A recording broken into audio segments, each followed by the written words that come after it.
ഏടോ പാടാ, നേരം ഇത്രയായിട്ട് നമ്മുടെ രാജാവിനെ കാണുന്നില്ലല്ലോ. ആ എടേ, നീ അറിഞ്ഞ എന്ത്? അടുത്ത ആഴ്ച മുതൽ കൊട്ടാരത്തിലെ സ്റ്റാഫുകളുടെ ശമ്പളം വെട്ടിക്കുറയ്ക്കാൻ പോകുന്നെന്ന്. അതിന് നാം വിഷമിക്കേണ്ട ഒരു കാര്യമില്ലല്ലോ. അതെന്താണ്? അതിന് നമുക്ക് ശമ്പളമേ ഇല്ലല്ലോ. വീര ശൂരപരാക്രമിയായ പച്ചന് ശിവരാജൻ ഇതോ എഴുന്നള്ളുന്നു.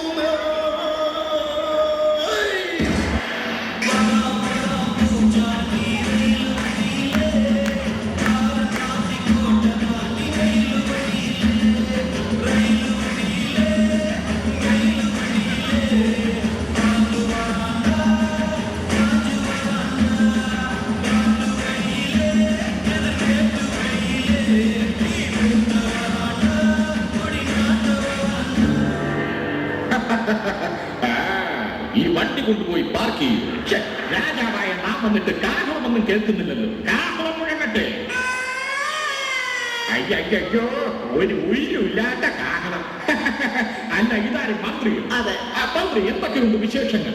ചോദിച്ച നന്നായി. രാജൻ, അടുത്ത ആഴ്ച എന്റെ മകളുടെ കല്യാണമാണ്. അങ്ങ് എന്തെങ്കിലുമൊക്കെ തരണം. എങ്കിലും അടുത്ത് വാ, ഒരു ഉമ്മ തരാം. അതല്ല, പൈസ ആയിട്ട് എന്തെങ്കിലുമൊക്കെ തരണം. എങ്കിലൊരു 100 രൂപ തരാം. അയ്യോ, ഞാനൊരു 500 പ്രതീക്ഷിച്ചു. ഇവിടെ 500 സോപ്പിന്റെ പകരം സൺലൈറ്റിന്റെ സോപ്പുണ്ട്. ഓ, ഇങ്ങനെടുത്ത് ചോദിച്ച എന്നെ വേണം അടിക്കാൻ. അമ്മ, എന്താ അകത്തൊരു ബഹളം? എടോ മന്ത്രി, തനിക്കറിയാമല്ലോ, എന്റെ സ്വന്തം റാണിയെ അവളെ സ്നേഹിച്ച് കൊതിച്ചീരുന്നതിന് മുമ്പ് അവളുടെ ശരീരത്ത് നീലി എന്ന കൊടിയ വാല കയറി. അതിനെ എങ്ങനെയെങ്കിലും ഒഴിപ്പിക്കണം. എന്നാണ് എന്റെ ദുഃഖം തീരുടെ. അങ്ങയുടെ ഈ ദുഃഖത്തിൽ നിന്ന് കരകയറ്റാൻ ഒരു ഗായകൻ പുറത്തു വന്ന് കാത്തു നിൽക്കുന്നു. എന്താ പേര്? മുഹമ്മദ് റാഫി. വാക്കനാണ്. അല്ല, നോക്കല. അതങ്ങനെ അടിപൊളി ഗായകനാണോ എന്ന് ഇവിടെ നാക്കുമുക്കൊക്കെ പാടും. ആണോ? എങ്കിൽ അവനെ വരാൻ പറയും. രാജാവാ വിളിക്കുന്നു. പാടി തള്ളിക്കൊടുക.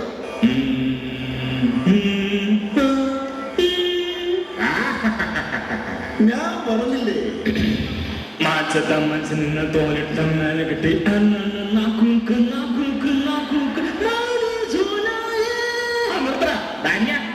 നിന്നെ ആക്കടാണെന്ന് വിചാരിക്കരുത്. നീ ആദ്യം പോയി നിന്റെ ഈ നാക്കും മൂക്കും ഒക്കെ ക്ലിയർ ചെയ്തിട്ട് വാ. എന്നിട്ട് നാക്കും മൂക്കും പാടി. നീ എന്താണ് അവനെ വിളിച്ചോണ്ട് വന്നത്? തന്നെ രാജൻ. വാച്ച് പൊട്ടിച്ചറിഞ്ഞ? പൊട്ടിക്കല്ലേ രാജൻ? പൊട്ടിയതെല്ലാം ഒട്ടിച്ചു കൊടുക്കപ്പെടും. പൊട്ടിയതെല്ലാം ഒട്ടിച്ചു കൊടുക്കപ്പെടും. ആരാ കിടന്ന് വിളിച്ചു പോകുന്നത്? കേട്ടില്ലേ? പൊട്ടിയ സാധനങ്ങളെല്ലാം ഒട്ടിച്ചു കൊടുക്കപ്പെടും. എങ്കിൽ അവനെ ഉടനെ വിളിക്കൂ. പൊട്ടിയ സാധനങ്ങളെല്ലാം ഒട്ടിച്ചു കൊടുക്കുമല്ലേ? പൊട്ടിയ സാധനം എന്തുണ്ടെങ്കിലും അപ്പോൾ ഞാനത് ഒട്ടിച്ചു കൊടുക്കും. എങ്കിലിതാ ഈ സാധനങ്ങളെല്ലാം പെട്ടെന്ന് ഒട്ടിച്ചിങ്ങിതാ. ഇതെന്തോ കഴിഞ്ഞ ദീപാവലിക്ക് നാം പൊട്ടിച്ച കുറെ പടക്കങ്ങൾ. നീ പെട്ടെന്ന് ഒട്ടിച്ചു തന്നാലേ അടുത്ത ദീപാവലിക്ക് നമുക്കിത് പൊട്ടിക്കാൻ പറ്റും. അങ്ങനെ പോരാ, ഒട്ടിച്ചതെല്ലാം ഒട്ടിച്ചു കൊടുക്കുന്നവൻ നമ്മോടാ കളി.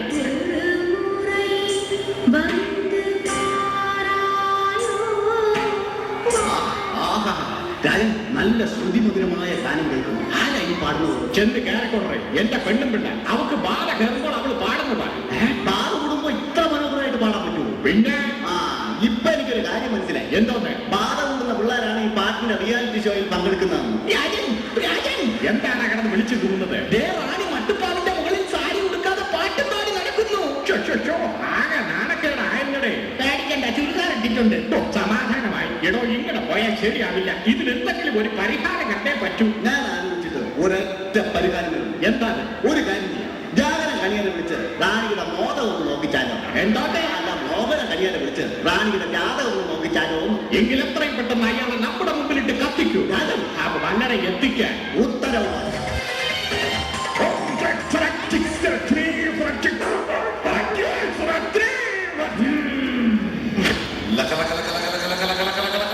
അങ്ങനെ വരാൻ താമസിച്ചത്. വരുന്ന വഴിക്ക് ഞാനൊരു കുളിസി കണ്ടടേ. കുളിസി കണ്ടതിന്റെ താരത്തിനാണോ കരയുന്നത്? പിന്നെ ചത്തവനെ കുളിപ്പിക്കുന്നത് കണ്ടെന്ന് ചിരിക്കൂ. എന്റെ പൊന്നുകുരു, എത്രയും വേഗം എന്റെ ഭാര്യയുടെ ദേഹത്ത് കൂടിയിരിക്കുന്ന നീലി എന്ന കൊടിയ ബാധയെ അങ്ങ് ഒഴിപ്പിച്ചു തരണം. ഇനി വൈകിക്കണ്ട. ബാധ കയറിയ നിങ്ങളുടെ ഭാര്യയെ ഞാൻ ഈ കളത്തിലേക്ക് ആവാഹിക്കാൻ പോവുകയാണ്.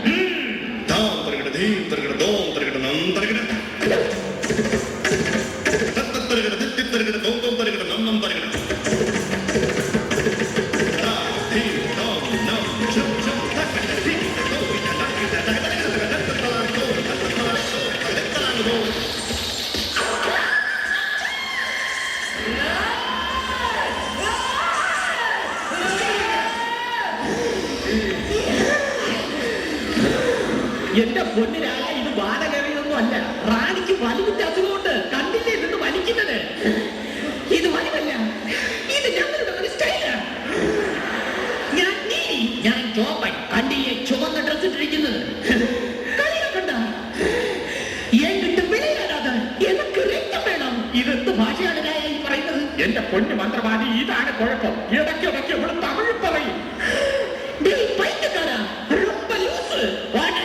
നല്ല ടൈറ്റാണ്, പോരാത്തതിന് ബെൽറ്റ് ഇട്ടിട്ടുണ്ട്. ഇതോ മന്ത്രവാദി, അവളുടെ ഭാവം മാറി. അഭ്യാസങ്ങൾ കാണിച്ചു തുടങ്ങി. ഇവർ കാണിക്കുന്ന അഭ്യാസങ്ങൾ എന്താണെന്ന് ആർക്കും അറിയില്ല. മന്ത്രവാദി, ഒന്ന് പറഞ്ഞു തരൂ. അങ്ങോട്ട് മാറി, ഞാൻ പറഞ്ഞുതരാം.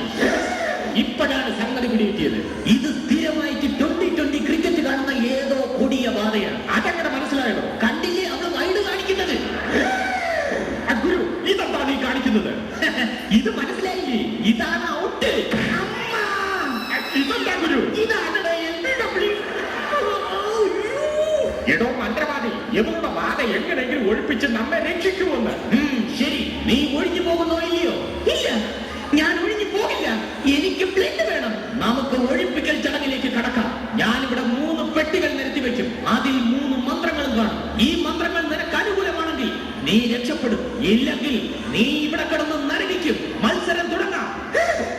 റെഡി? ഞാൻ മത്സരിക്കാൻ റെഡി. അങ്ങനെയാണെങ്കിൽ പെട്ടികൾ കൊണ്ടുവരൂ.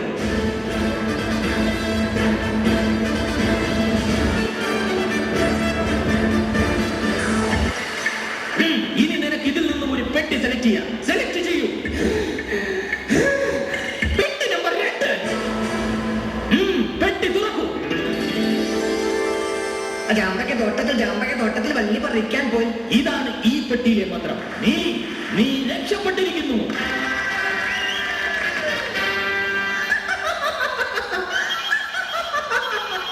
നിർത്തണിന്റെ കൊലച്ചിരി. ബ്ലഡ് ബാങ്കർ വിളിക്കുന്നു. നീ ഇപ്പോൾ ഈ ദേഹം വിട്ടു പോയാൽ നിനക്ക് 3 കുപ്പി ബ്ലഡ് തരാമെന്നാണ് ബ്ലഡ് ബാങ്കർ പറയുന്നത്. It is deal or no deal? No deal.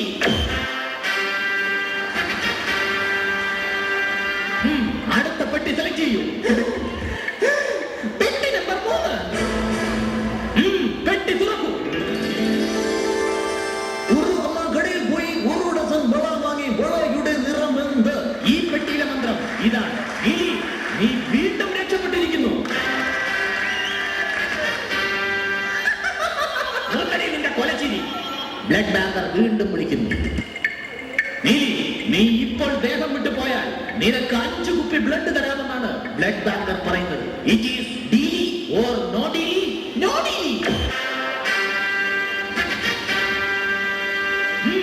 അടുത്ത പെട്ടി സെലക്ട് ചെയ്യൂ. പെട്ടി നമ്പർ 1. പെട്ടി തുറക്കൂ.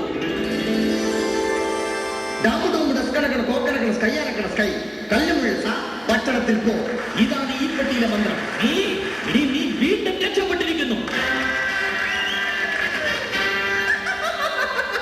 നിർത്തൂ നിന്റെ കൊലച്ചിരി. ബ്ലഡ് ബാങ്കർ വീണ്ടും വിളിക്കുന്നു. നീ ഇപ്പോൾ ഈ ദേഹം വിട്ട് പോയി കഴിഞ്ഞാൽ നിനക്ക് 10 കുപ്പി ബ്ലഡ് തരാമെന്നാണ് ബ്ലഡ് ബാങ്കർ പറഞ്ഞിരിക്കുന്നത്. It is deal or no deal? സൂക്ഷിച്ചു വേണം ഉത്തരം പറയാൻ, കാരണം ഇനി എന്റെ കയ്യിൽ പെട്ടികളില്ല.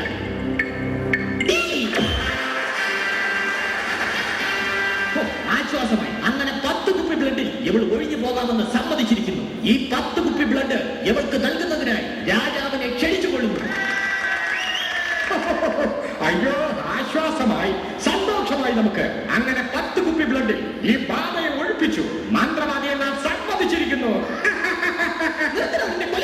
ഇവിടെ എനിക്ക് തരാമെന്ന് പറഞ്ഞ 10 കുപ്പി ബ്ലഡ് നിനക്ക് 10 കുപ്പിയല്ല, 50 കുപ്പി ബ്ലഡ് തരാം. ഇവിടെ എന്തിനടി ഞാൻ തരുന്നത്? നിന്റെ മുമ്പിലല്ലേ ഇരിക്കുന്നത്? ഇരിക്കുന്ന ഈ മന്ത്രവാദി. നീ മൊത്തത്തിൽ അങ്ങ് ഡീൽ ചെയ്തോ?